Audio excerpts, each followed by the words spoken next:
Andy, Chevy. we're live. Wow. This is it. How are you? How's the Land Rover, Andy? You had the start there? Dude, hey, Yeah. I love Andy's Landy. Is that right? Yeah, Yes, that's I fine. love Andy's Landy, and I'll give you the reason why in a second. But yeah, how is Andy's Landy? So Andy's Landy, I can't tell you exactly, but I can tell you she's not too good. She's off the road currently. So I was traveling to speak at an event, World Mental Health Day, of all days, that I would have to have my major breakdown. And we think it might be the big end that is gone. So that's in the bottom of the engine. It's quite serious. Hopefully, it's just shell bearings around the end of the pistons and not actually the whole big end. But investigations have not been completed yet because I've had to zoom out of the country back to Northern Ireland to visit my mother. The last couple of weeks, she's not been so well. So I can't tell you exactly how the Land Rover is, but she's not well. She needs some attention. Yeah. I'm sad. It's fine. I think we Do should you all know say what? group prayer for No. Andy's Landy. Where did Andy's Landy idea originate? So let me see. 5 years after I was a paramedic on the rescue helicopter in Afghanistan for the Royal Air Force, 5 years after that, when I was in a really good place, I had a flashback whilst on holiday, jumping in the shower to a patient who was trapped in a Land Rover after an IED attack. So it was a job I'd actually done, and it was such a scary experience. Much more scary than being there on the day. So I talked about that afterwards with my wife, and I overcame that. But my father died a few years after that. He and I most connected when we were working on old cars together, driving old cars together. He left me a little bit of money, so I thought, do you know what? I haven't had a classic car for a long time. I'm going to buy one and have a good time with it. What'll I buy? I'll buy a Land Rover because I can have a positive Land Rover experience instead of a negative flashback experience. So I'm very much a get back on the horse kind of guy. Something throws me off, I get back on, reset my determination, drive, my goals. I get back on it and overcome as much as I can in life, have as much fun doing it. So it's a vehicle, really. It was individually a thing for me to... If I get a bit down, a bit depressed, there is always a job to do on an old Land Rover. So this one is nearly as old as me. It's from 1973. It's really simple to work on because it was so basic back then, so I can understand most of it, make lots of improvements, maintain it. So it's quite like me as well. It's got a few miles on the clock. It's a few bumps and bangs. But when it's looked after, it still runs well. I can still do the job it was designed to do. It just needs looking after now. It's getting a bit older. So the whole thing has grown arms and legs. I started blogging about Andy's Landy, and now organisations and corporates are asking me to travel to them in Andy's Landy, and it's a way of talking to men about mental health. If you ask them, would you like to have a conversation about well-being and mental health? You get the hand. No, it's fine. I'm fine. But you rock up in an old Land Rover, and people or blokes especially, come over and want to look around it, chat, have a look at it.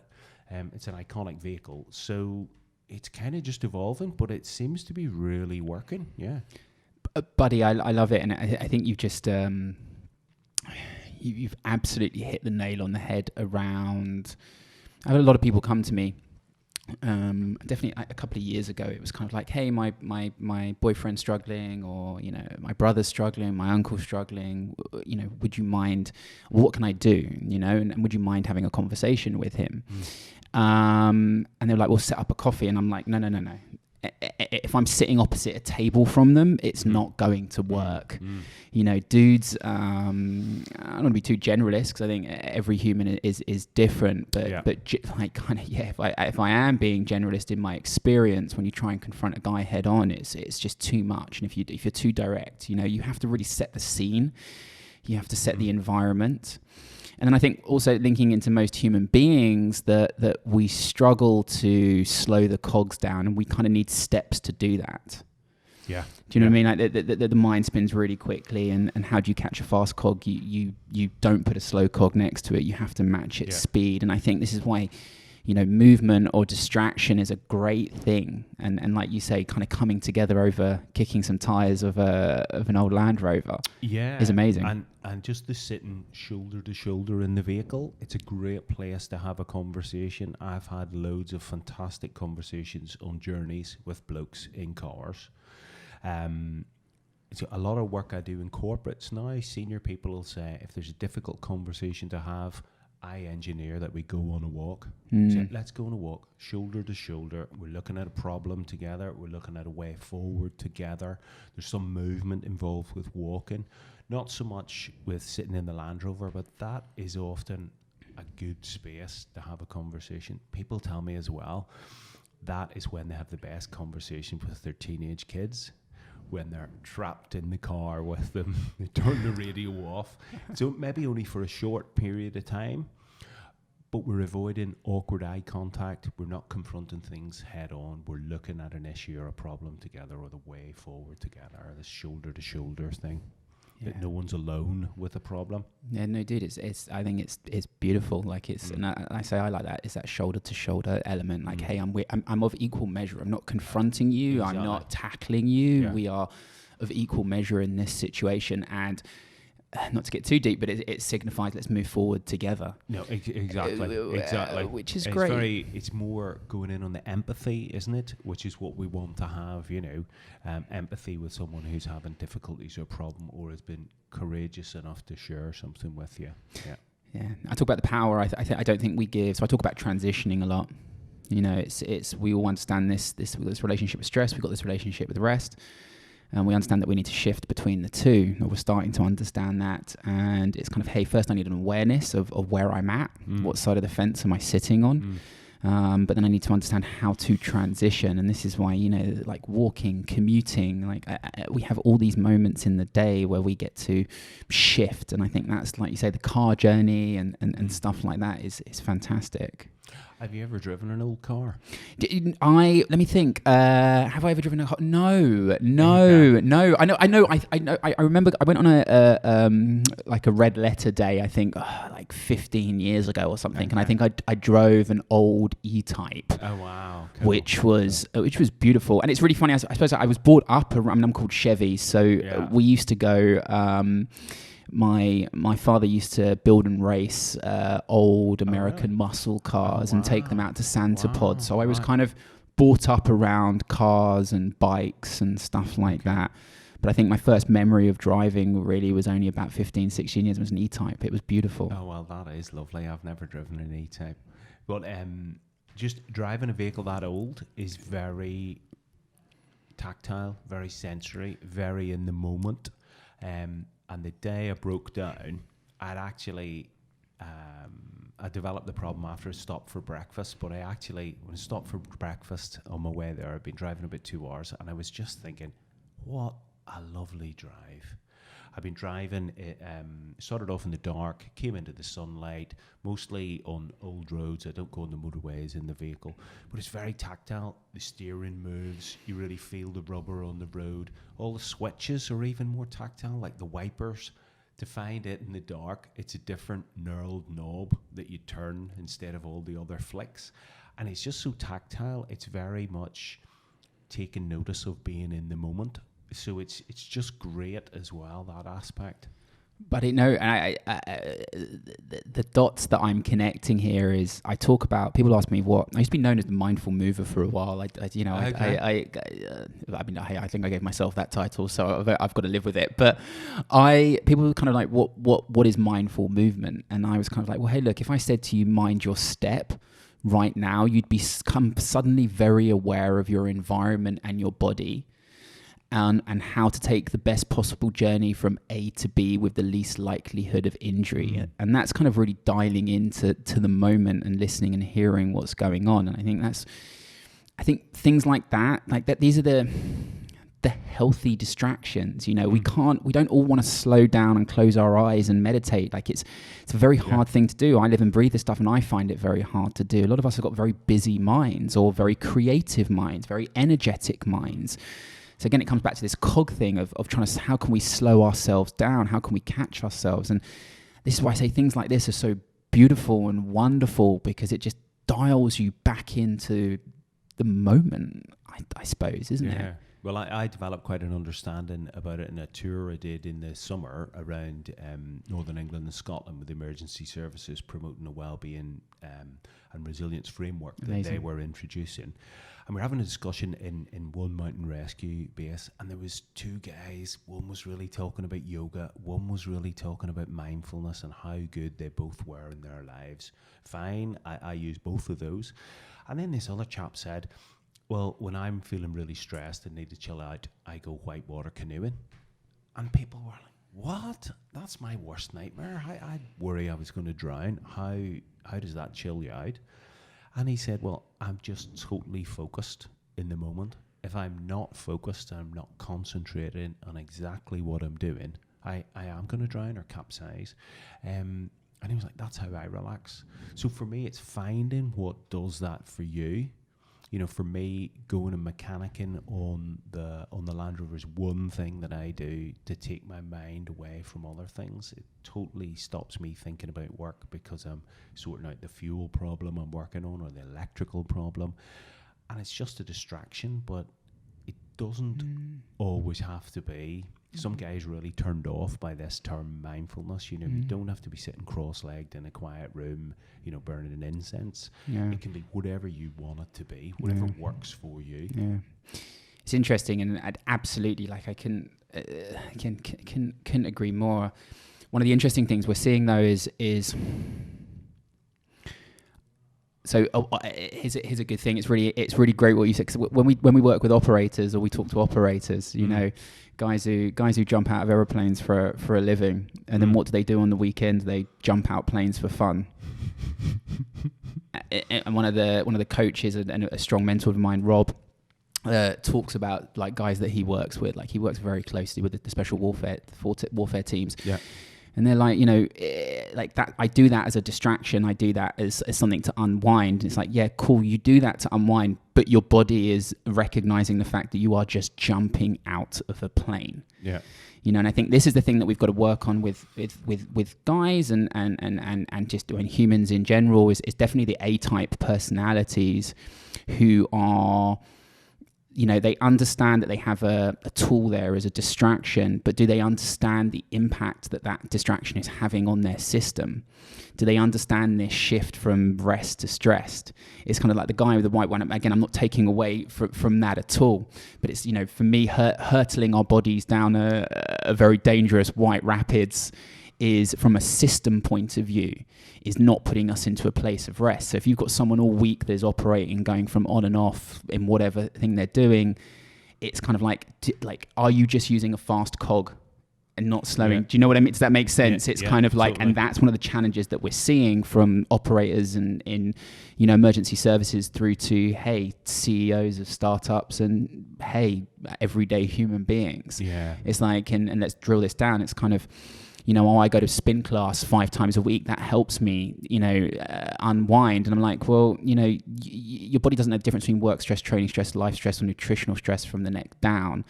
You know, when you're sitting on a spin bike and you're blowing chunks out and you're going hard, that's your system just recognizing more stress.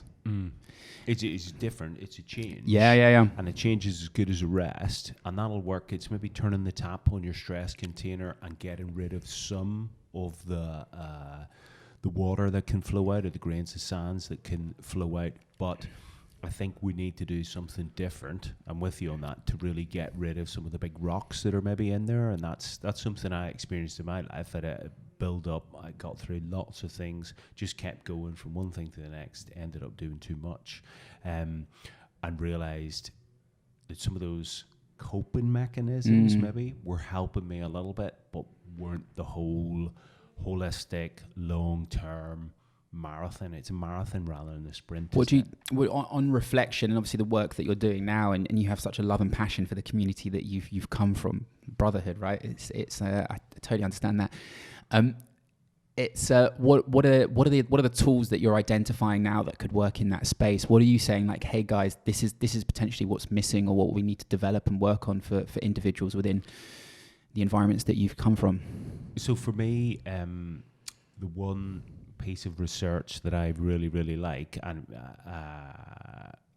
is it's quite old now, back about I think it was in the noughties in 2007, but it's 5 ways to Wellbeing, because it's so simple. I worked a lot of this out for myself whenever I had burnout last year, took some time off work. I worked on this myself. I read lots of books, did loads of research online, just did lots of thinking for myself. I spent some time speaking to someone about it as well, having some talking therapy, which really helped. But the 5 ways to Wellbeing are really things that we should focus on each day. So we need to connect with people. We need to be active. We need to keep learning, take notice, and to give. So for me, those are actually key. If we can factor some of those in to our daily lives, we're building resilience, keeping ourselves on a really nice low level of stress, looking after ourselves. So it's when the major life inputs come in, like maybe a serious diagnosis for yourself, for a partner, for a loved one, for a parent, a change in job, moving house, relationship breakdown, whatever it is, we've got that resilience there. We've got space, we've got capacity to take on these extra major life stressors.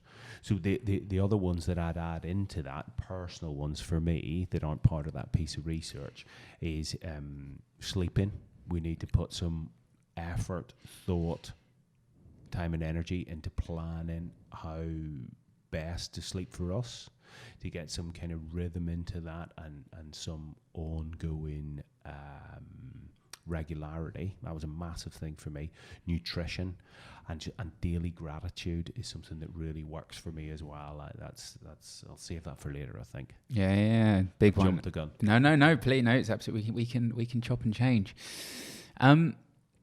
You said something interesting. I hope it's okay for me to ask. It just keeps ringing around my head. Going back to how Andy Landy started, and you said that you had a flashback to a moment, and it was harder to deal with the second time than the first, or it had more impact the second time when you had that flashback than the actual experience itself. And that was just I think for me, I'm really trying to learn and understand more about post-traumatic stress and these kind of things, or experiences, right? And how experiences define who we are now and moving forward. And that was just a really powerful thing that you said. Would you mind kind of exploring that a little bit more? So yeah. So how how did that occur? What were you feeling? This was a really good place. We were on holiday in the French Alps. We had a lovely breakfast out in the balcony. It's a lovely day. Looking forward to doing some outdoor activities for the next couple of days with my wife.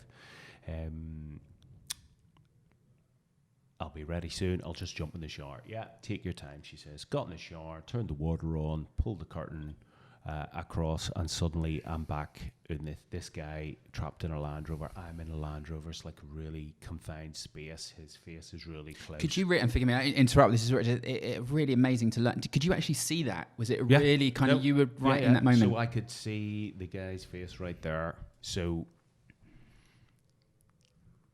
men especially, I think we're always trying to fix ourselves. We think we need to fix everything. So I'm like, right, close my eyes. Oh, he's still there. Yeah. And then I realize I can feel the heat of the day. I can feel the 50-degree heat of Afghanistan. I feel so hot. I can feel my heart beating in my chest. I'm scared for my life, as well as feeling the pressure that I'm feeling to save his life. Okay, I can feel the sand on my skin. I can feel the weight of the body armor on my body, and I'm standing naked in the shower. So I turned the water on to cold to try and cool myself down. Again, I'm trying to fix myself. I'm like, I can't admit to this experience. This can't be happening to me. This can't, because I'm catastrophizing and thinking, what does this mean? My cogs are going at 90 miles an hour while this is actually happening to me. I just want it to end. I think I know I'm in this shower, but I am feeling this for real. Scrubbed and scrubbed and scrubbed. Couldn't get the feeling of sand off my skin. Water on freezing cold. Still felt like I was in the 50-degree heat, okay? Cannot get the image of this guy's face. And the confined space, this Land Rover was all really compressed because of the explosion, and he was trapped in there. So had to get out of there. Got out of there. Just had to get out of that space. Just had to get this to stop. So I came out of the shower. It's probably still covered in shampoo. I don't know. Came back into the apartment. And it's a really small apartment. And my wife knew straight away something had happened. She said, oh my God, what's happened? What's wrong? What's happened? Are you okay? And then it's the whole thing running through my head. Am I going to tell her? I don't want to admit this to myself, but I have had a flashback in that shower. There is no doubt in my mind that's what's happened. Does that mean I've got, PTSD? Is this the end of my flying career? Is this the end of me working? Do I need to get, serious help, medical help? What does this mean? What will she think if I tell her this? Is this the end of my marriage? Is it, is my life worth living? All these things are just lining up in front of me. And previously, I knew it had helped me to talk about traumatic incidents. And when I do speaking engagements, I talk about, there's 3 instances I give in my career and in my life that have really helped me. So I knew at that point once had really helped me talking and admitting this vulnerability kind of thing. So I thought, I really trust my wife. I'm going to tell her about this, because I was so scared. I was like, I've got to tell somebody. I didn't know what to do, really. So I told her, and she listened carefully. We already had safety and trust set up. She listened carefully and she didn't judge. And that's why I was able to feel better afterwards, to offload some of the stress, worry, fear, anxiety of actually being in that situation. Now, it took me a few days to go back in the shower, Chevy, I can tell you.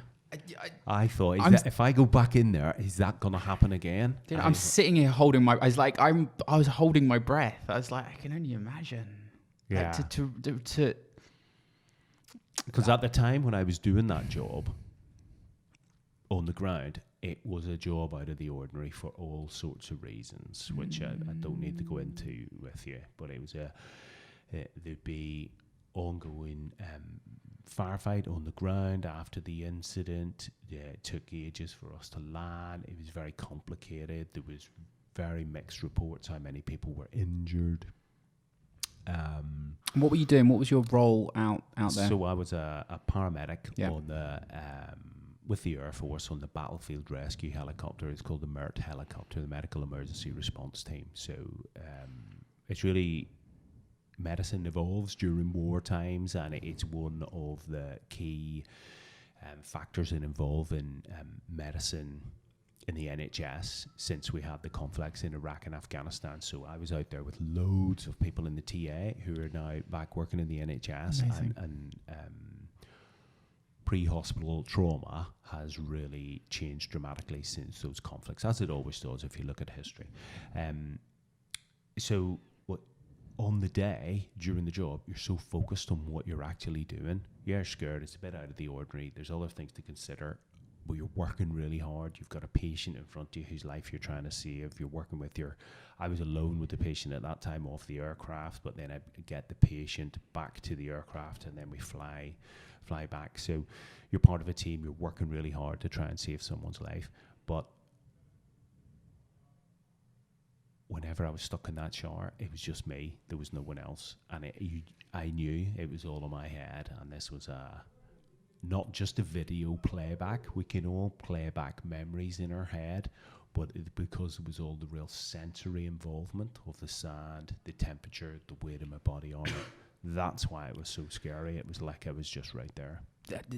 Absolutely. And is it, what's the? Did you? So you spoke to your amazing, and sorry, your wife's name is Tigger, amazing. Tigger, why is brilliant. She is amazing. That is amazing. So you spoke to Tigger, which is great. So it puts a smile on my face because, you know, people. One of the big things that we do, we talk about within our workshops or any environment that I go into is one of the first things I try and do is we create safe containers, right, where people can communicate. And there's a bit of theatre in what we do in about the first 12 minutes, 13 minutes. We set people up to demonstrate the first tool of improving your mental and physical health, and that is sharing. It's connecting. You know, we are designed as human beings to be part of a tribe. Absolutely. You know, just even from a physiological point of view, like you and me sitting here opposite each other now, heart rate starts to match, respiratory rate starts to match. Sorry, Tigger. And then, you know, when we're stressed or, you know, when the system's pushing that way, we release hormones that we don't just release adrenaline, we release other hormones that are designed to actually bring us closer to other human beings. Like, how cool is that? You know, and I'm always kind of just, it amazes me how the system is set up to want to be closer to other human beings.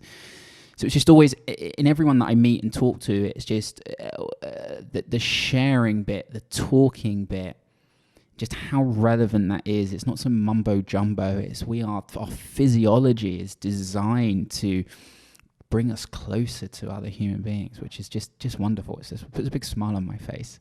Absolutely, totally agree. And it's crucial, and having someone that you trust, however we set up that trust, that's when people will share. And here, an interesting thing, and there's a couple of things, again, I'll try and keep it on track. There's a couple of things I wanted to cover there, but what do you think, we're talking about this at the moment is, you know, we've got to create safe containers, right? So what do people need from other human beings to feel safe enough to communicate with them? You know, what does the setup have to look like? What is it that you feel?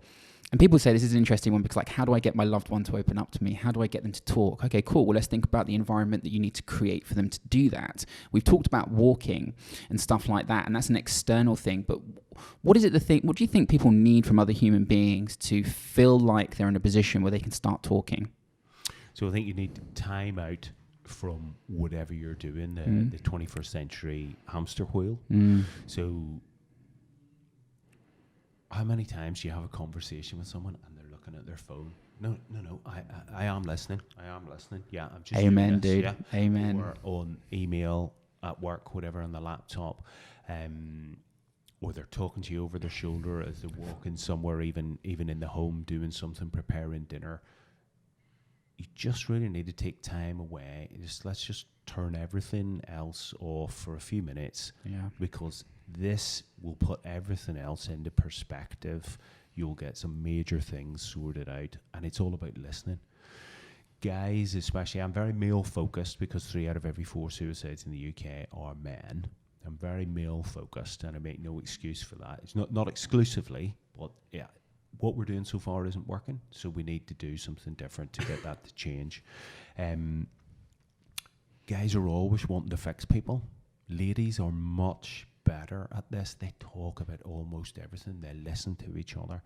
So a key thing, I think, for people to realise is you don't have to come up with a solution. You just need to create time, safe space. Let's turn the phones off. Having a drink, often a warm brew. If someone drinks hot drinks, is great. That's just creating safety and trust. It feels lovely in your hands. We're sharing that, so we can share some more things. The way I set it up is I share my vulnerability first. So I tell stories about me. I open up, and suddenly people realise he's okay with doing that, so maybe I can share something. And that, when I started doing this back in 2016 and traveling around other emergency services bases, I could not believe when I told a couple of stories about me and just showed up even in this arena, this subject space, trying to bring people together on it. Guys were saying, maybe not in the whole open forum where everyone's in the whole room, but they'd come to me afterwards and they say, that was me, I felt like that. My brother tried to kill himself. My best mate did kill himself. I know someone like that. And this has touched so many of our lives so deeply. So for me, just creating time, this stuff is important, and sharing something first, putting yourself out there first. I'm working with leadership teams,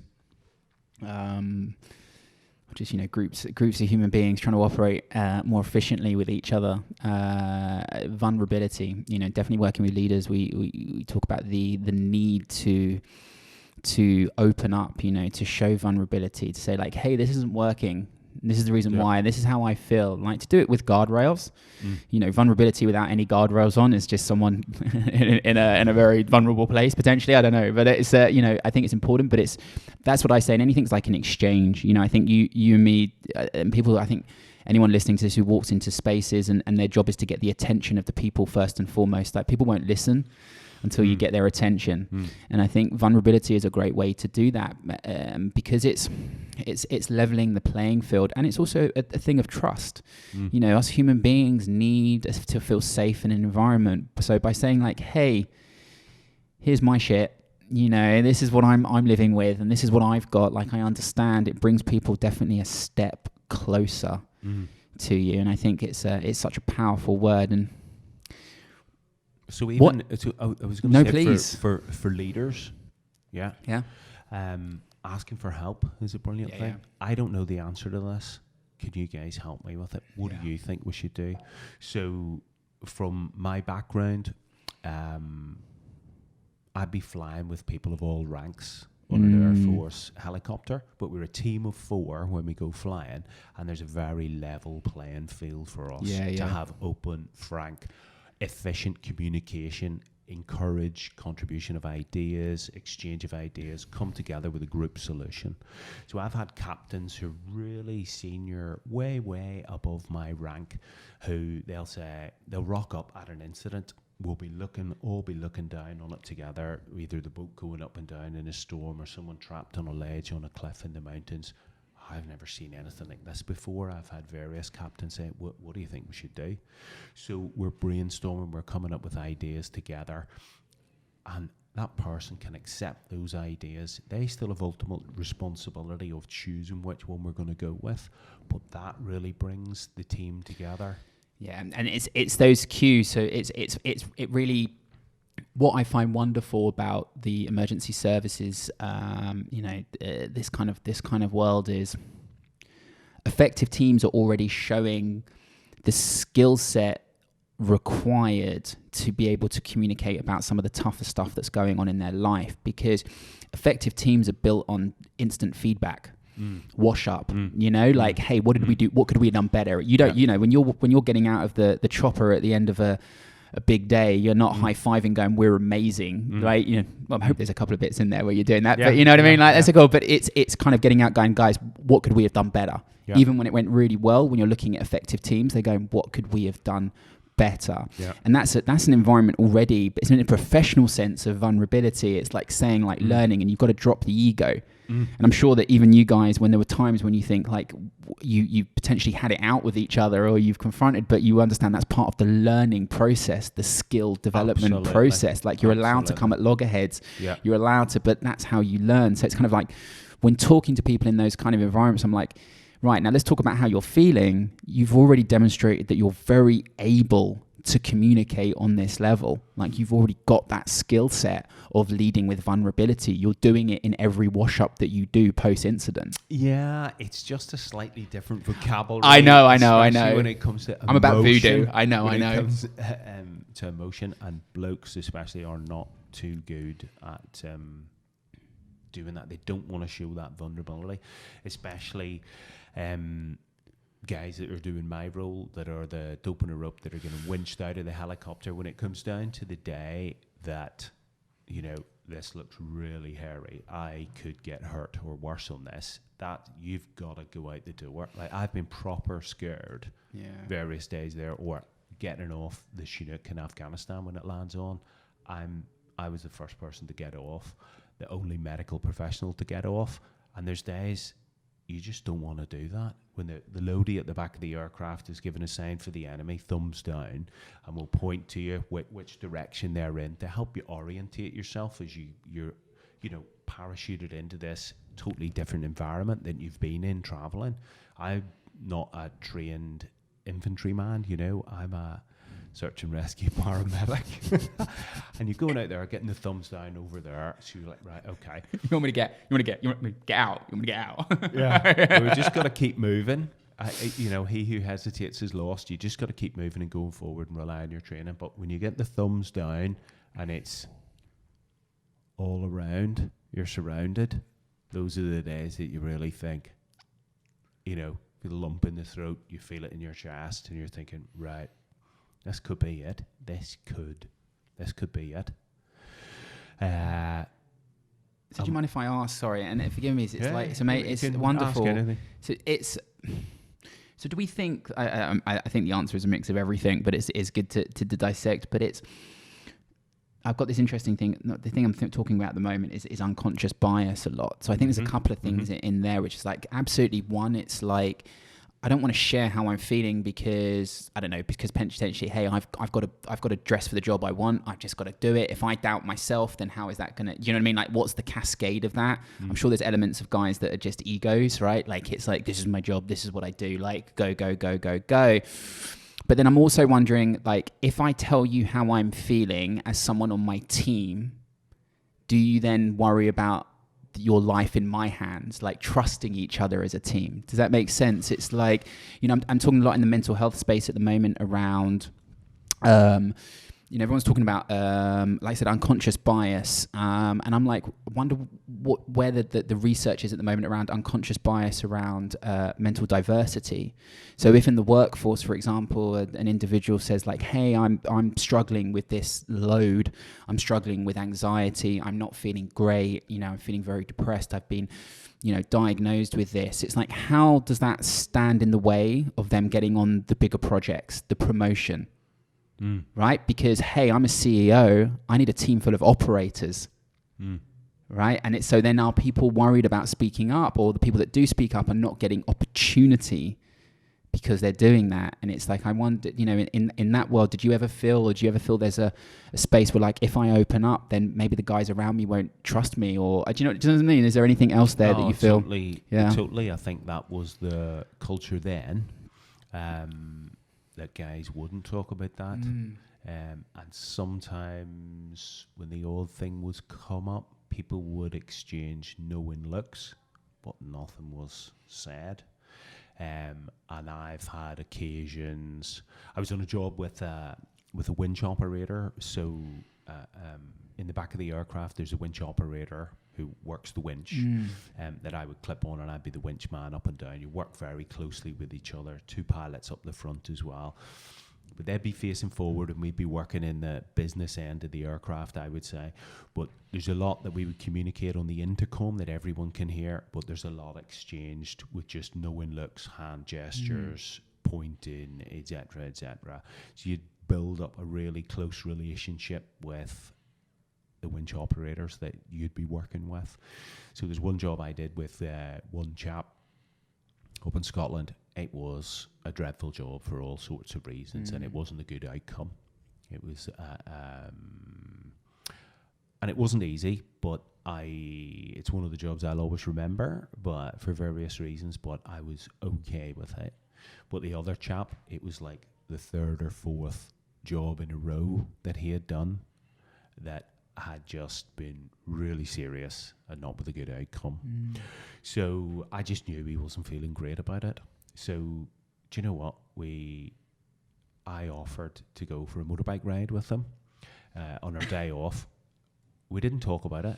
It was just arranged to go for a motorbike ride through some lovely Scottish countryside. We had a big breakfast when we stopped, and we had a little chat. We just touched on it, but we just established that connection. And that I'd be able to deal with that much better now with the knowledge I have and the experience I have listening to people and sharing things with people. But back then, that worked because that was just establishing that connection. I was standing beside him, shoulder to shoulder, showing empathy. There's someone here for you where you're not alone. Yeah. And that's how the connection really works. People don't want to be alone. And so many people are suffering with mental ill health alone. And it's just great to know that other people are out there experiencing the same thing. There's loads of help out there, professional help, medical help, but loads of other supports. There's always hope for recovery. That's two big things for me, hope and recovery, and sharing that message with folks out there. Dude, I love the word. I'm bringing lonely into my we're very careful about our vocabulary at ChasingProjects because language is everything. So we're kind of constantly looking at refining, and like there's almost a checklist to vocabulary coming into the workshops and talks. And for us, I'm very much looking at lonely at the moment. I think we're numbing the reality of it. We're saying that people are so disconnected now. And I'm like, disconnected's one thing. I'm like, dudes, we're lonely. Right. And it's, there's some interesting research kind of about, if you asked X amount of people how many friends they had X amount of years ago, the answer was kind of like 5. And they did the same research again over the last couple of years. And the answer was kind of 0.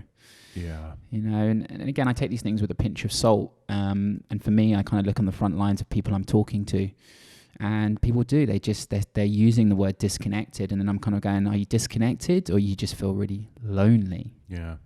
And and I kind of look back at my own challenges, and it's definitely a big word that kind of I could use to describe how I felt at the time. And what's wonderful about what you've said is the fact that people are always wondering about, what can I say? Am I going to say something wrong? How do I talk to this person? And I'm like, you don't need to. Yeah. You really do not need to. Yeah. And I think if you talk to people who need to be spoken to, and even the people that are doing speaking, like, what do you need from people? Sometimes I just need to be heard. Yeah, exactly. It's like you don't have to jump in with your ego, or you don't have to jump in with your positivity, or your kind of, just because you can see where their lives are going or everything they've got going for them, doesn't mean they need to hear that. They just need to know you're there. Yeah, in that space. Their feelings are valid. Just that someone's heard them. And that's been massive for me whenever I've chosen to share some major challenges, vulnerabilities in my life, just knowing that it's okay to feel like this, that is valid. Someone has heard you and not judged you. He's and your was it unconscious bias you were talking about? Yes. So we got to be so careful on that. It's major part of the course, just really listening non-judgmentally, the course to delivering mental health first aid. So again, we don't have to have all the answers. It's just listening and not making a judgment. Everyone has had a different life, a different journey to get to the point they're at. We can't possibly know how it feels for someone else, but just listening without judging. It's funny. I think. Sorry, and I think it's what I think. Judgment is another word. Like you're coming up. We workshop this out, and it's really great. We're pulling out the words that people need. Like we're like, we kind of like, what are the words? What are the things that people need within a space? And non-judgment is within the top 3 consistently. All right, brilliant. Which is great. But and I think here's the wonderful thing about judgment is I think there is a lot of judgment in this world, and I think we are starting to judge people more and more. And I think definitely online, it's very easy to judge real quick. Okay, that's a story that I've been fed, or that's what I'm seeing. I'm going to judge this human being. So I think judgment is a very scary thing out there. But on a micro, face-to-face, eye-to-eye level, when I'm working with people, when it's first aiders or partners or leadership teams, like, generally, when you're talking to someone eye to eye and they can see the honesty in you and the vulnerability in you, and they can see that you're going through something hard, and they feel kind of honored and not honored, but they feel like, they're in that space with you. A lot of people, I think there's a lot of people who don't walk away and judge. Like, it's not a bit, do you know what I mean? I think people are actually very non-judgmental. I think actually we can be very judgy when we're removed from something. I think that's a big thing. But I think when we're eye to eye with someone and we're tapping into our evolutionary connection, I think the last thing a lot of people are are full of judgment. I think so. When we're getting to the real nitty gritty, the major cogs of life, major life events that have changed people's lives, that in a good way, in an adverse way, people realize when they are really listening, this was really difficult. Oh my God, I had no idea. And the exercises that I run in workshops and training, it's amazing the conversations that you have. And when it's serious things, you're right, people get there in the moment when that safety and trust is established. So we're not saying, is that outfit good? Do you look good in that? How's your hair? It's really serious stuff. And people get that because they've felt that emotion themselves in their own life, whether they've shared it yet or not. Yeah. There's more that connects us than divides us. Exactly. Yeah. Again, a big stuff that keeps me, when dealing with my worst enemy, I'm like, okay, we might disagree on this one thing. We might bat heads on this one thing. And they might demonstrate behaviors in a few different ways. But I'm like, you know what? That person feels shame like I feel shame. That person feels vulnerable like I feel vulnerable. That person loves like I love. That person needs friends like I need friends. That person eats like I need to eat. Like it's like there's more than connects us. There's just these couple of kinks that are causing us to just not get on the right wavelength. Yeah. What's the and I'd love to go back because it was, again, it's so super interested to educate. And it's when you had the moment in the shower and it was kind of getting back in, and you felt the reality of the situation, you were really processing it. You were there, you were living it, you were feeling it, you were touching it. Did you get professional help on that? What's the official line on that? And through your research and conversation, is that the body needing to go through? Like in my head, I don't know much about this, but it's kind of like, for me, are we reliving that because we need to still process it? Like, why is it so vivid? Why is it such a reality? So I think so. Yeah. So I said it took me a few days to get back in the shower. I wasn't looking forward to it. I made sure I went back in the shower before I left that holiday for the week, and it was okay. And I've not had another flashback since. So I think that was something lingering in there, that I hadn't processed everything from Afghanistan, because whenever I came back from Afghanistan, my first wife wanted to get a divorce. So, which was totally out of the blue for me, and was a real kick in the teeth when I was down. I needed time off just to relax, to process things, and I had to deal with a major life event, relationship breakdown, which was right in front of me. I had to deal with that instead of processing everything that I'd been through.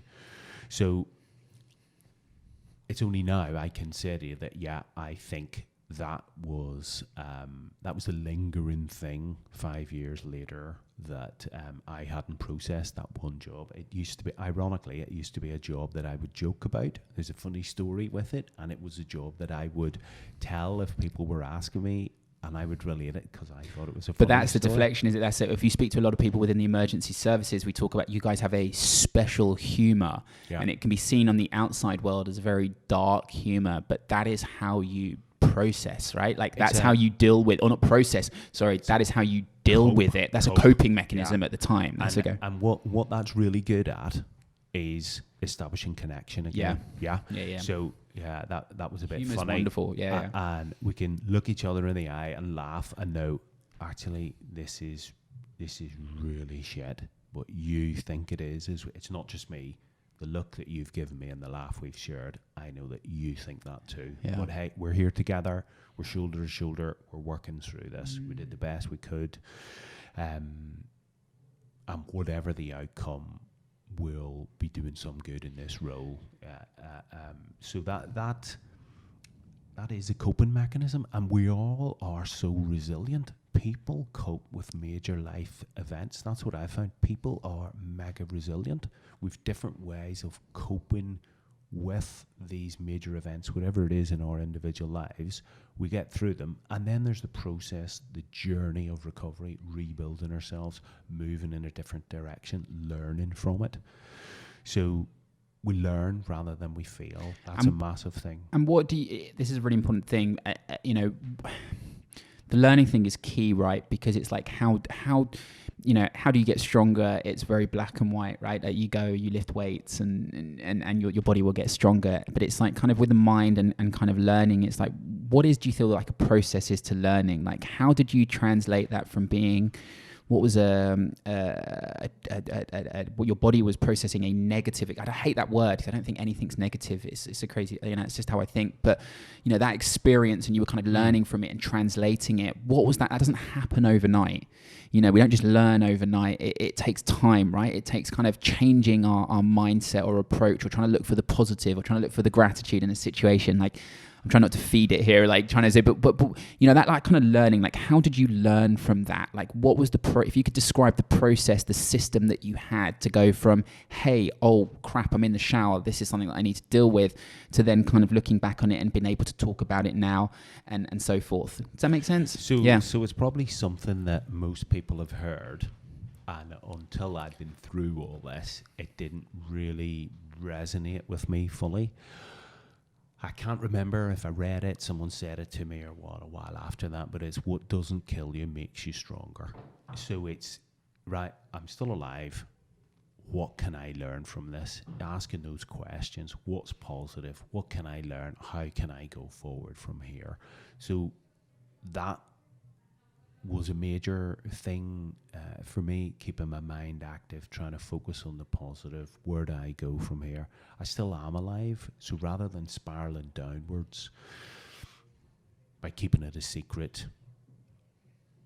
And judgment, in my experience, is we're much more harsh at judging ourselves than judging other people. And Brené Brown talks about this. Yeah, I'm sure you know. Dude, it's really funny. So Brené is shout out to my COO Beth and Taylor. We're talking a lot about Brené Brown. Like we probably had about 4 messages about Brené this morning, and I'm reading Dare to Lead at the moment. Right. I'm a big fan of Brené Brown. So yeah, no, please do carry on. So anyone that's listening that doesn't know, she's a researcher into shame. She calls herself a storyteller as well, though. And I think that's the beauty of what she does. She normalizes this stuff and brings research to everyday life, everyday people. And she says, if you put shame in a petri dish, and give it secrecy, help me out here, judgment, and it will just grow exponentially. But we can kill that shame with empathy.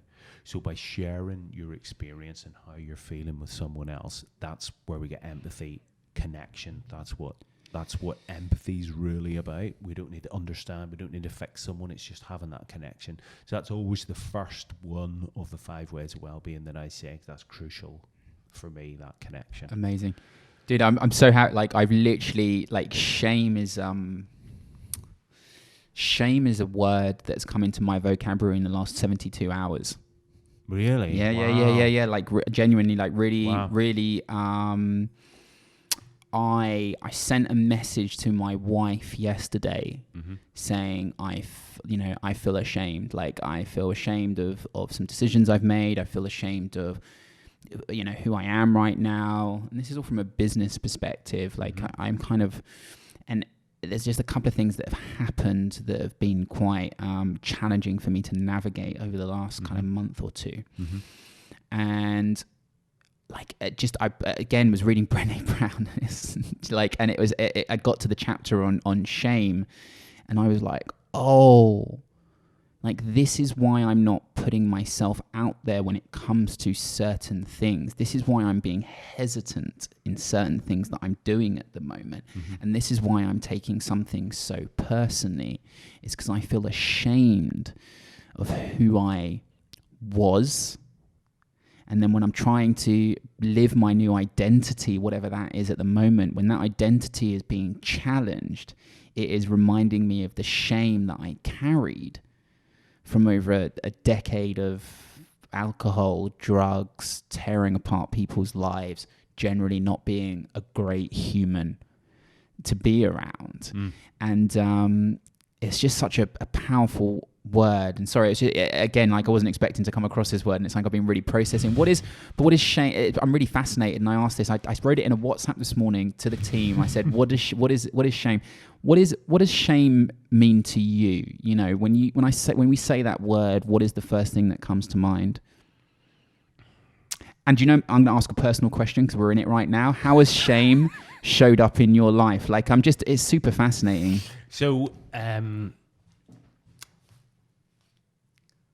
getting back from Afghanistan and just so glad to be home. I can remember now getting out of the taxi, stopping at the house, going up.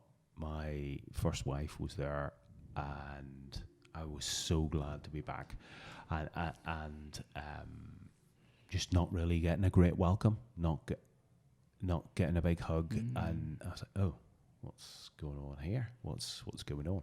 So it was obvious something wasn't quite right, and over the next few days, and then she told me we didn't want to be married anymore, and that for me, that is the worst shame I've felt in my life. My first marriage failed. How can this be me? I've not done anything wrong. I've, given everything to that woman. I had put in my papers to leave the Air Force because she wanted me to, despite it being the best job, the best job in the world as a search and rescue winchman, dream come true. And I just got back from this really traumatic, mega man test ordeal, that was horrific. A lot of good things came out of it, professional development, etc., more confidence at work, etc. But absolutely horrific experience. And then to get this just when you felt like you needed a rest. So I really felt the shame then. I thought, how am I going to tell someone my marriage has failed? That happens to other people. I've put so much work and effort into this. I can't, I've really tried. I've done nothing wrong as far as I could see. And that shame, I suppose now I can see that I had the option to stay in the Air Force. That was one option that was offered to me, not to leave in. I could stay in, or I could go and do the same job with the Coast Guard. And I had that lined up, so I decided to do that. But that was, I kind of, in a way, I suppose with reflection, ran away from the people I knew because I was ashamed. He thinks he's the all-round great guy, does this, that, and the other, and his marriage failed. Well, what kind of a man, what kind of a husband, what kind of a lover, what kind of a best friend is he at home? What has he done? And I suppose that's at that time, that was shame that I felt about that. But you know what? Getting back on the horse and learning from that was really when I learned what doesn't kill you makes you stronger. And I thought, right, there's a lady out there that would love to have me in her life. There is. Yeah, and there is, and I'm in a much better place now. I met an amazing woman, and I share an amazing life with her. So there was so much learning there, but that shame is so debilitating. It can be so crippling and can drive you in all sorts of directions. So thank goodness a few days later, it was the day after, I used to go out on a mountain bike ride when I wasn't on shift, when I was off with the local guys. And I told someone as we were mountain biking, shoulder to shoulder, covered in mug, I did not want to go mountain biking that day. I wanted to stay in bed, but I decided I got to get up and do something. And I told one of the guys, and you know what? Actually, I hadn't thought of this. There was no judgment. It was just, these things happen. Yeah. Mm-hmm. And it's not as bad as we think it is when it comes to talking to people, right? No, it's like we build it up, and then it's it is just never. And this is when we've done the workshop. It's just how many, I get people to put their hands up. How many times have you built something up in your head so much? You felt that physical stress of just that your container wanting to burst, that it's in you, and then you've let it out, and it's just people. Like I say, I genuinely think people are really good, and we kind of, at the moment where we're sharing is usually with people that we know we can share with on a subconscious level. Our brain is saying, talk to these dudes because they are great for you, and it's never as bad. It's just a conversation. Yeah. Just a conversation. Yeah, and it's oh dude, it's wonderful. I'm sitting, I hear you. I hear the shame. Like, I hear it, and I think it's really interesting at home. You know, I talk about, I build operators, right? Like that's kind of how I define what I do. Like it's, and operators are people who can stay calm and focused under fire, you know, and that is on the warfield that is life, right? And ultimately be able to make better decisions. Yeah. But it's people who can operate during the day and then show up and have the same level of performance at home. That's the real. That's crucial. Yeah, that's the real one, right? Like I work with a lot of A types, a lot of guys, and like I'm the best in the field. You know, but then there's a lot of challenges outside of that, right? Like health, life, friendship, marriage, father, you know, mother, whatever it may be. Like there's a lot of life challenges. So it's like, how can we get you operating across every avenue? And it's and how the two merge. It's like I've got the business challenges at the moment, but where I feel the shame is at home. Like it's like, for me, that's where I feel it. Like I feel like I'm letting my wife down. I feel like I'm letting my family down. You know, I'm feeling, you know, I'm here and I'm working away and I'm doing what I'm doing, but it's just a shame of just like, why I don't know. Do you know what? I don't have an answer to this. It's something that I'm still working on, but just how those two interweave and interconnect is crazy. What do you think the lessons were coming away from that, right? Like I get people to dig and reflect. So it was kind of like, you know, the reason you went through the stress of that, and this is why stresses can be such a great thing, because your system got stress tested, right? And then then the lessons that you've taken away from that have you know, added value to who you are with Tigger now. Oh, absolutely. You know, and what was the big, once you'd kind of stepped through the shame or kind of around that or over it or however we want to put it, what were kind of the lessons for you within that space that you took away and kind of drip fed into moving forward? I am worthwhile. I am of value. Amazing. I am strong. I am resilient. I've gone through this. I am, you know, if you love yourself and see the value in yourself, that's when others will see that as well. You got to love yourself with a kung fu grip. I read somewhere recently, I can't remember, and I just love that. Instead of holding on so tight to life, you got to hold on to yourself. If you put yourself first, look after yourself, other things will follow naturally. But getting perspective on things as well is great. So coming back from Afghanistan is the most extreme example I can have. When you're out there, you're not thinking about mortgage payments. You're not thinking about, is the car need serviced? You know, you're focused on what you're doing, and you get back home and you see little disasters happen. You know, the washing machine breaks, the car needs a service, you have some crosswords with your partner over something trivial, and you just really think, do you know what, we can get over this. This isn't really important. I don't need to get really stressed about this. There's more important things to worry about. So accepting what you can't control is just has been fantastic as well.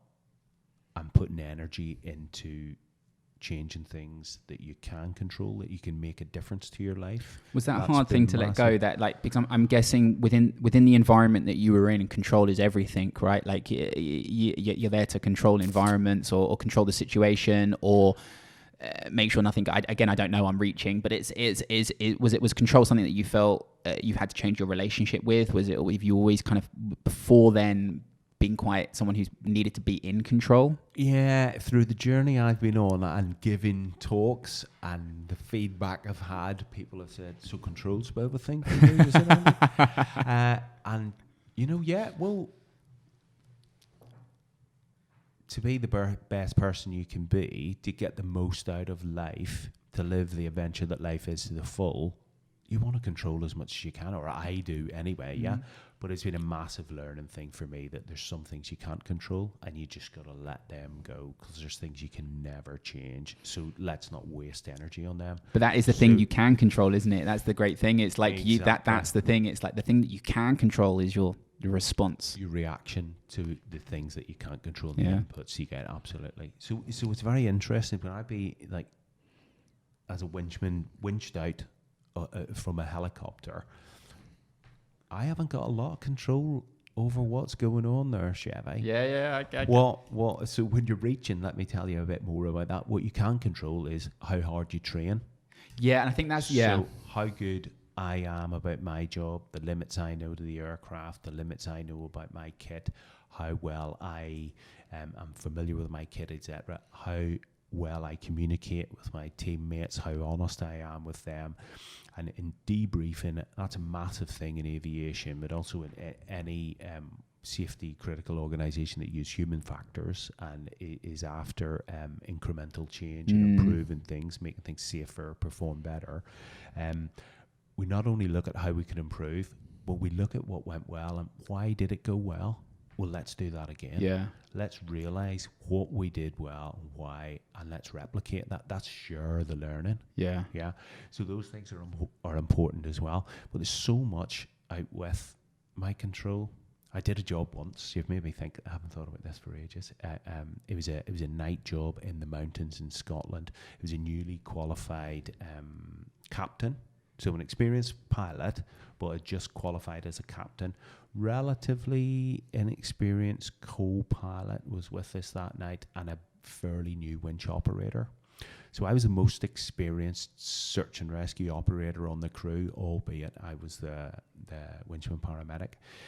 Very difficult with the weather conditions to get into this person who was critically injured. We circled around the bowl in the mountains a couple of times, and the pilot felt she couldn't get down in.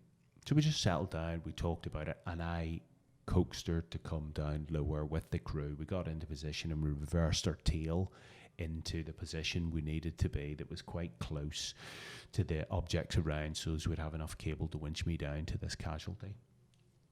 And that was all great, and I felt great about it. And then I realised when I was about 10 feet below the aircraft, I have got nowhere near enough, I've got nowhere near the control now as I did a few minutes ago. I didn't bully anyone into. I made them realise they were able to do it. I talked about strategies for doing it, and we got there. And that was an adventure. That was the worst winching experience of my life. How big do the waves get? I'm always like, I'm fascinated by the ocean. I love the ocean. And then you kind of watch these, like, this is the boy geek in me, right? Like, how big, when you were out there, like, what were the kind of choppiest waters that you've ever seen? So the choppy waters, like, what was the ferocious storm that Mother Nature let loose on you? So the saying is waves as big as houses kind of thing. So if they look anything like that, that's pretty big. So often what you'll do is get a boat sailing away from you. Yeah. We're videoing this as well, aren't we? Yeah. So if this is the boat going this way, the helicopter wants to fly into wind. So if the wind's coming from there, it'll fly best there. So if you can, you get the boat on a head-in like this, and we'll fly into wind, so we're using as little power as possible, and we'll just edge towards the rear port quarter of the vessel. So it's going up and down like this, and that's safer for us. If anything, we can back away this way, or if something goes wrong, we can fly away into wind to keep the aircraft safe. But it's big waves when the back of the boat is going way into the waves, and then it comes way out, and you see the propeller on the back of the boat. It's big waves when you see that. Oh, literally. And you're trying to pick this height with your hand signals, just level out. Whenever we get there, I'm going to be at the right height just to go over the railing, so they don't have to winch me out very much, so my legs don't get broken, and so it's less time me getting winched out, so as I can come off the hook, and then we're safe. So, yeah. I'm just fascinated. I watch too much Deadliest Catch, I think. I just think it's beautiful. I think Mother Nature is humbling, and I think, like you said, at that at that moment in time, you know, it's you head on with just this most beautiful beast. Do you know what I mean? Like, it's just, and I think the ocean is just wonderful. And Well, nature is... What was the most beautiful thing you ever saw? Well, nature. Yeah. I was just going to say, getting out in nature. And when I have been really low, when I was burnt out last year, nature was amazing for me. And just going out and seeing the beauty of nature, taking notice of that, seeing the miracle in everything. So whether that's birds singing, flowers growing, the beauty of a sunrise. I like sunrises rather than sunsets because there's the day ahead, the sun's coming up, we've got the whole day to look forward to. Getting a walk in nature is fantastic, and the majesty of nature. Bro, we talk. So again, everything that I do and we do is kind of like real time. Like, hey, do you know what? You've got all the tools that you need, right, to ultimately put stress to good use, feel in control of your health, and optimize your energy for life. Like, let's just stop looking for the magic bullets and let's just realize the toolbox that you have access to. Yeah. Now, I'm not saying that there isn't a gray area of experiences and mummy and daddy issues and problems and challenges and childhood stuff that we need to deal with. But to be able to deal with those, we need access to cognitive skill menus. We need our physiology to be set up in a certain way so we can start to compute. Right? We need to not be in a state of stress. We need to be more in a state of rest. We need to be away from fight, flight, and freeze and more towards rest and recovery. Once we've created that internal environment, our brain subconscious goes like, hey, here's access to a cognitive skill menu. Right? And it's so cool. Like, what are those tools? And you know, for us, we talked about movement, we talk about connection, we talk about nutrition, all these kind of things. And I think people do not understand the power of nature. Like, we understand what to do with the complexity of the noughts and ones of nature.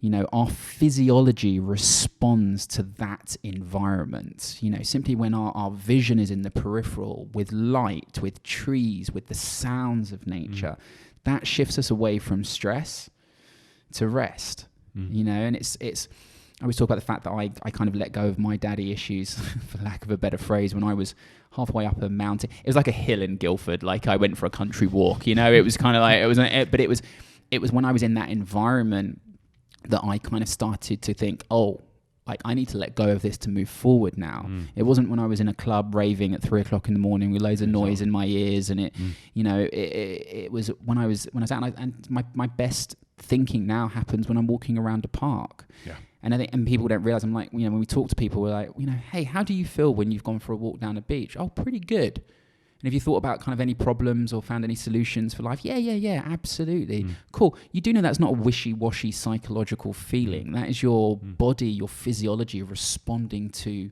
environment. It's just so important. But it's creating that space as well, absolutely. knowing the value of that and creating that for you. So Charles Dickens, for example, you know, very prolific writer. You know, do you think that's a lot of work he's produced in his lifetime? Just a bit. Yeah, just a bit. Didn't work afternoons. Yeah. Went for a walk every afternoon. Yeah. So creating that space, that's getting rid of all the stressors, leveling things out, and creating that the mind's not trying to process events and what all's going on, complex relationships. You can actually focus on being creative. So I realized when I was feeling a lot better from my burnout that I'd be getting ideas in the showers again. Yeah. That I'd be, when I was out for a ride on my bike or out for a run, something I've been struggling with, trying to work on all morning, go for a lunchtime run sometimes.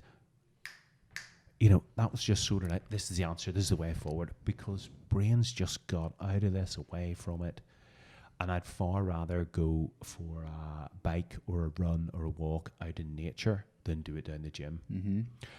There's so much more going for you. You're using all your senses, like you said, vitamin D, And so what if it's raining? So what if it's windy? That's fine. That's all part of the experience. That's real. That's taking notice of what's going on. Dude, 100. Amen. What do you think the we've got our opinions on it, but what do you think the barrier is to people taking that time? I think because everyone knows this, right? Like everyone's inside view is screaming at them to go for a walk, or I need to get out more, I need to get away. Like we're all telling ourselves this, right? And this is the inside view is screaming very loud, but we're just not listening, and we're just not engaging with it. Busy, is that what the kind of too productive? But yeah, what else do you think it is? And what do you think people can do? Deadlines, pressures from other people, what's important. They're expecting all these things done. Well, actually, and probably the biggest thing is that we don't put ourselves first. We're doing some work in our house at the moment, and I had a bit of a moment last week. Yeah, I was painting the lounge, and for the first time, coat going on over the bare plaster work. And I looked around and I thought, it'd be wonderful if I had my 100th birthday in here. Stupid, random thought, right? But I thought, yeah, well, do I think I'm going to live to 100?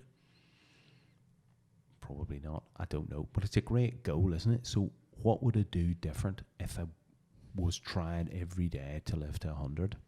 And I just let that sit with me for a while. And it's been so much easier on a few occasions lately to make a good choice for me and my lifestyle with that as a bit of a goal, rather than I'll just have another coffee and some chocolate to perk myself up to get this piece of work done for that deadline, Whereas if I take time for myself, have some mindfulness of a morning, do some journaling, focus on my gratitude, get some exercise in, I'm so much more productive in the day. Yeah. I'm so much more happy. I'm so much more fulfilled. I can finish on time and cook a healthy, nutritious meal for myself and my wife of an evening. It's just all... you're actually able to do more in less time if you're structuring it right and you've actually thought about it. We talk about what is the metric that you need to look at? What is the metric of success? And I think we're all obsessed that it's time. If I'm the first one in, last one out, if I spend days and weeks and months doing this, like time, like putting time into it, and it's energy and focus. Right, that's the difference between operators and not from a broad spectrum of industries. But it's like people that understand energy and focus. Once you lose energy and focus, you're just fighting the tide. Yeah, it's And I think that's a word that I choose, or I've started to use more for mindfulness. People say, "What's that? What's it all about?" It's about focus. Focus, yeah. So when I'm doing the mindfulness, I'm focused on this particular thing. But what it helps you to do is actually focus on all the other things in your life that's important, and actually that's where you're getting leaps forward in productivity and how you're creating more time. And turning notifications off on your phone, choosing when you respond to email, choosing if you're going to answer the phone or not. All these choices for you, putting you first. It's that big picture again. What's good for me? What's my goals? How do you set your goals? How do you focus on your goals for yourself or for your team? How do you do that? How do I do it? Yeah. How do I do it? Can I ask questions? Of course you can. You can ask it, dude. Ask. I didn't check. Ask away. Of course you can. This is a two-way conversation, brother. Absolutely. And I'm sitting here asking questions about you in the shower. So I think we've crossed over the threshold of being able to dig away. So what was the question? How do I set goals for the team? No, sorry. Well, setting is one thing, but really focus on achieving them, because I've had a bit of a leap forward to thinking how I'm doing it recently, but I wonder how you do it. So I make sure that energy is looked after, right? So, and let's define that. So energy is not a woo-woo hippy-dippy, energy. The fact that we consume calories, it says energy on the side of the food that we consume. Like, we need energy to operate. We need energy to complete tasks. And that is not just the energy to lift a heavy weight or go for a run or jump out of a helicopter or whatever it may be. 20% of the calories we consume goes to our brain and our nervous system. And here's the interesting thing about self-control, focus, and willpower is you can measure these things in a laboratory. So as our energy depletes, as we make a lot of decisions and navigate the day, we start to tap into that reservoir. We start to get decision fatigue. We start to lose the ability to focus. Totally. Right? And this is why, you know, hey, doing your most complex tasks at the beginning of the day is a really great way of navigating the day. This is why, you know, people feel that they've started at the beginning of the day and I'm going to eat really healthy. And then they get to Tesco's or Sainsbury's and they look and they just can't make a decision on what to choose. And people think that they're failing. They think they're not motivated. And it's like, no, you just don't understand how your energy influences your ability to focus and make good decisions, right? You can see this within your teams. I'm sure there were times when decision fatigue sets in and it's like that becomes a very high risk environment, totally. Right? Yeah. Like you start to see when bad decisions, because when we're in a high state of stress, we're looking for the fastest solution, not the best solution, right? And the fast solution is great if a lion runs in here right now, or if I've got to make an on the job fly choice, like absolutely. But it's you know, understanding that relationship. So for me, it's kind of like, when is my energy and my focus at its most primed, when it's at its optimum, and then batching my day and my tasks around that, being aware of when my focus is being challenged or when it's dropping, and then looking at my system, like, how did I get here? Like, I had a really good day today. Cool. Why? Why am I focused? What did I do in the last 72 hours to have the level of energy that I needed to complete this task? Well, I went to bed early. I did this. Oh, okay. There's a system. So if I follow that system again, the likelihood is I'll have this same level of energy. Exactly. And I think that's it. And then with my team, the guys, it's kind of, we have this, the first rule is to make sure our own oxygen masks are on first. Yeah, brilliant. Like, that is the first rule. So any projects that we take on board, anything that we do, I'm not thinking about, the first thing I'm selfishly thinking about is not as a customer right, not about everyone else. I think about me. Like, I put me first, because if I can't operate, if I can't make good decisions under fire, if I can't focus, right, then how is that going to reflect through to my team and to the people that we work with? So it's just consistently understanding my own energy and how that kind of affects my performance, and putting systems around that. And that just doesn't happen by accident. That's what I've found. You need to put a little bit of time into realizing what works for you and to making it right on a regular basis. Yeah. We talk about, so this is I think this is the big thing. We talk about compound. I talk about, like, people want the silver bullets when I walk into a room, and I'm like, look, I'm just here to ignite a thought process in you. If you want a desired outcome of a skill at the end of it, hey, in between me igniting a thought and the desired outcome and the desired skill lays practice, deep practice, and deep practice can be the rest of your life. Right? Exactly. And this is the thing. And deep practice is about failure again and again. It's about repetition. It's about putting the work in, and about when you're feeling uncomfortable, frustrated, and not wanting to do any more, about leaning in when you need to. Yeah. You know, and I think that's the thing is people understand. I talk about there are no silver bullets, right? There are no solutions. Yeah. It's about, hey, thinking like compound health, compound interest. If I can make 2 to 3% health gains this year, amazing. And then if I can compound that on next year and the year after and the year after that, then brilliant. Where am I going to be in a decade? You know, for me, I'm thinking about my well-being in 10 years, 20 years time. I'm not thinking about tomorrow. So I think, it's, and I think that's the challenge that we have is people want the fast solutions and they don't want to put the work in. Exactly. Yeah. And I think showing up as yourself, doing things consistently will make things happen in a work environment. There is no silver bullet. That's I totally agree with you. It's repetition, right? So you understand this. What's so great about talking to people within your world, your industry, it's like the repetition that goes in. Yeah. That, you know what I mean? Like for that, because you're absolutely right. It's what you can control 99% of the time for that 1% when you've just got no control. And the reason that you can make good decisions under fire is repetition, is habit building. You've created the connections. You've wired the brain, so the muscle memory, the memory is just there. You know what to do, and that's through work. It's just through repetition. Yeah, exactly. Experience, and I really try not to say talk about failures or a win. I don't say I fail anymore. I say I win or I learn. Yeah. So we learn something from it. Everything's a learning experience, and that's a better way for me anyway to approach life. And because often we're afraid of failure, we won't do something because it's not perfect, or we're afraid of failing. Done is better than perfect is been a massive thing for me, and 80% of success is showing up, isn't it? Yeah. When you've got that experience, you've got that repetition, you know, good things will happen as long as you take some time to think about it, reflect, how can I improve, what went well, let's do that again, and just keep on refining and improving. Yeah. And that's one of that's the number one message I think that people need to realize within this space. Like, it's that you're gonna create a system, you're gonna put your efforts into that system, and the system's gonna be stress tested by life, and it's gonna show up the flaws. You know, it's gonna show the cracks, and it's about, that's the moment that you know, that's the opportunity. Like, and that's okay. It's okay to fail. It's okay to stop going to the gym. It's okay to not want to go for a walk. It's okay to put Netflix on and pull the duvet over your head. Sometimes it's okay not to talk, even though you know it's one by one. Like, it's all okay. It's part of the process, but it's about, you know, the post-traumatic growth, not post-traumatic stress. No, like, exactly. That's the big. That can be really massive for people, and I think I've felt some of that.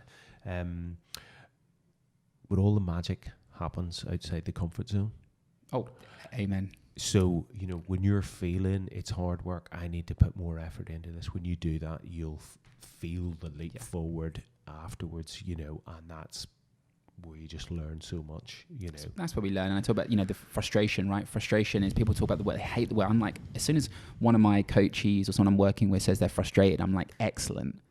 Because frustration is the place that you occupy before learning a new skill. It's like, you know, that's where you're starting to make the connection. Like, if you look at the scan of neurons trying to connect new pathways, like the way that they move as they're trying to connect, like the word that you use is frustration. Like, it's like, like that. And I think that's great. And until it gets that level of frustration, you maybe just sit with being uncomfortable. I'm going to put up with this for a little bit longer or whatever. But having that level of frustration is maybe the incentive that you need to make a change and actually put the effort into amazing change. Yeah.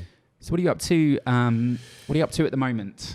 What have you got going on at the moment? I know we've got kind of November coming up, and so 14th big month for us dudes. Yeah, it is Movember. Last year I shaved off the beard and just kept the tash.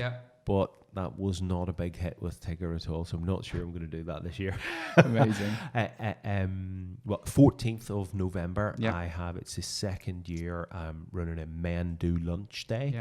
So luncheon is not just for ladies, it's for men too. The idea is to invite a man you care about out to lunch, ask him how he's doing, tell him how you're feeling, and start that conversation about mental health. That needs to be normalized.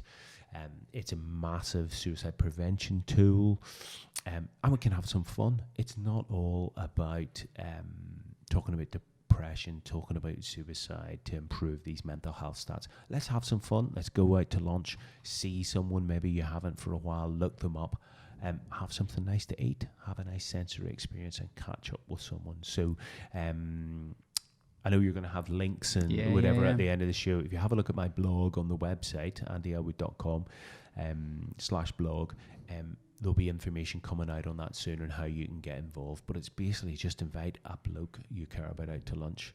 It's great. Last year, loads of ladies invited a man out to lunch that you cared about, and often I find that we'll open up to ladies because they're good listeners when we wouldn't often open up to a bloke. Yeah. Why do you think, and again, I want to start kind of moving into some final questions for us to explore, but why is that? Why do we feel sometimes challenged to talk to dudes? Because there's an element of competition that whether there is or not, we feel there is. We can't show any weakness or vulnerability, and that's, do you know what? That's just crap. When I've shown that and opened up to that, other people have acknowledged it and told me their vulnerabilities. Yeah. I can talk about these things now because I feel strong. I've come through them. I've grown. I've evolved. I actually feel like a really resilient, strong person. I've got the mental strength. I know I can go through anything in life. So they're growing points. I've explored the edge of the envelope. I've found where it is a few times in my life for me personally. So like, if we can just knock down those walls of that weakness and collaboration rather than competition, you know, so. Amazing. Yeah. Definitely go on your website. I love your website. I love the video on your website. Watching Andy jumping out of planes, hanging out of helicopters is it was the highlight of my day. People love a good helicopter. It was great, bro. Like, I love your like I said to you before we started. I'm just a big fan of the you know, the obvious, you know, wonderful career that you've had, the experiences you've had, and just kind of that statement that, like, you know, as many lives as you've been in part of a team to save and put that work in, and the impact that you've had within the emergency services. But it's like now it's like, hey, you know, you're trying to save more lives now by simply getting people talking, you know, which is epic. Like, it's just wonderful. Thank you. Pleasure, brother. So, talk to me, top three. I mean, we're always good to know. So we kind of a few questions to wrap up the day. So we talk a lot about changing our timeline. You know, social media, nothing wrong with it. We can just choose who we consume out there. So I'm just wondering, like, the kind of top three humans, and don't even have to be on social or different channels, different mediums, but who are kind of top three wonderful humans we should be following, and why? I love some of the stuff that Albert Einstein has done. So he's amazing physicist with his theory of relativity equals mc squared. Don't ask me to explain that. But some of the other quotes that he has attributed to him. So have a look on, maybe if you're talking social media. No. It can be anyone, please. Well, there's loads of his stuff on Pinterest. Yeah. If you look on there, loads of quotes. So we'll talk to the head of the university the same as he would talk to the cleaner. He talks about there's two ways to live your life. Either see everything as a miracle or nothing as a miracle. Yeah. Well, that really helped me when I was in the depths of my burnout. So Albert Einstein, have a look at him if you don't know who he is already. Okay, he's wonderful, and I love. So I've still got half of his biography autobiography or his life story to read. But what I love about Albert Einstein is his struggles. It's like, people would have probably thought he was a naturally kind of, well, he's a smart dude, like but that it would have probably been all plain sailing. But at school, like, he really found a lot of challenges fitting in, and kind of the intelligence didn't necessarily shine through from day one. And you build up this picture of someone, and then you read about their life story, and it's like, oh, actually, you know, it was something, his intelligence wasn't just there from day one, and he was a gifted individual. It's he had a lot of hurdles to get over to get to where he got to, and a lot of hard work. A lot of hard work. Next person. Fantastic story. Brené Brown, who we've already mentioned. Amen. And Matthew said, SYED. Matthew said. He's the ping pong guy. People might know from the podcast with Freddie Flintoff and I've forgotten the footballer guy, Robbie Savage. Yeah. But he writes books as well. We haven't specifically talked about human factors, but he's really into those. Black box thinking is one. That's great, really worth a read. But I'm reading Rebel Ideas at the minute, so it's all about bringing diversity in teams, encouraging that, actually recruiting people for that, and that'll give you more success. Welcome that diversity to fuel and empower your ideas and achieving your goals within the team. So I'm loving that book at the minute, Rebel Ideas. Matthew said it's just fantastic though. He's worked really hard as well, and he shares his knowledge. That's the thing. He's written some great books, and he's redeveloped his life from playing table tennis to being a journalist to an author to a podcaster. Amazing. I love all that diversity. Amazing. Matthew said, excellent. I think I've heard of black box thinking. I need to definitely going to investigate. So question number 2, best tools to manage your energy. Gratitude list daily. I started in the morning, but it's been a revolution for me to think gratitude at the end of the day as well. What I actually achieved puts me in a good place to sleep better, which just rolls thing on exponentially for the next day. And a vision board. So you Nice. talked about how you manage your goals, and within the team, I love pictures, I love visual things, so I have a vision board for what Amazing. I'm working on at the minute. Amazing. Works I love really that. Amazing. Biggest light bulb moment, kind of realization you've had in your life when it comes to how you best look after you. Well, I've mentioned one of those already when I was thinking about my 100th birthday. Yeah. So that I'm going to use that more because I think that was big.